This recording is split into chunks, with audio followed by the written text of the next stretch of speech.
Have you ever felt like phone companies keep charging more while giving you less? Well, that's exactly the debate brewing around Samsung's upcoming Galaxy S26 Ultra.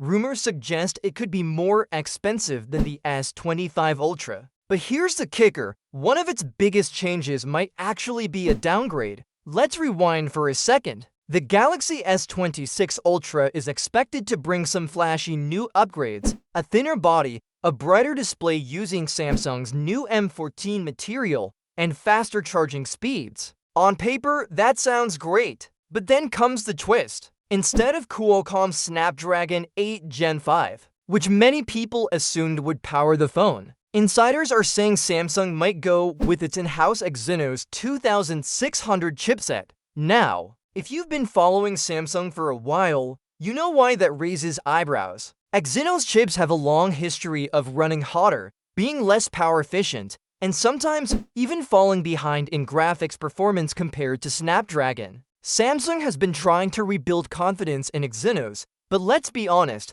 many buyers specifically choose Snapdragon models for reliability and performance. So if Samsung swaps it out for Exynos in the S26 Ultra, calling that an upgrade feels questionable.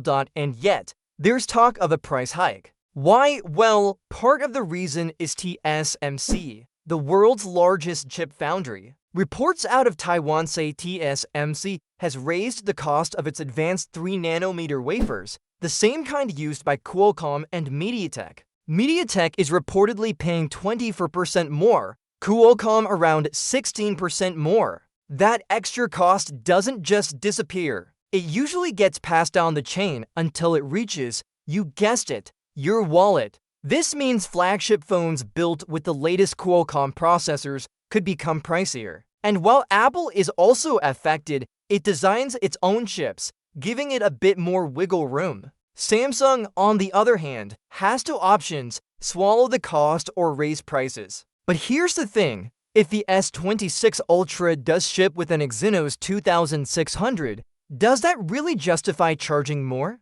That's like swapping out a sports car engine for one that's less proven and then telling customers the price just went up. Of course, it's not all doom and gloom. Samsung isn't a rookie in display technology, and the rumored privacy display feature, which blocks side-dangle viewing, could genuinely set the Ultra apart. Combined with a thinner body, brighter screen, and faster charging, the S26 Ultra might still feel like a futuristic device. But the question remains, do those upgrades outweigh the potential performance drop if Samsung ditches Snapdragon? This is where customer trust comes into play. People who pay over $1,200 for a phone expect not just shiny features, but also the best chip available. If Samsung delivers a device that looks more advanced but underperforms in gaming or heavy multitasking compared to Snapdragon rivals, it could backfire.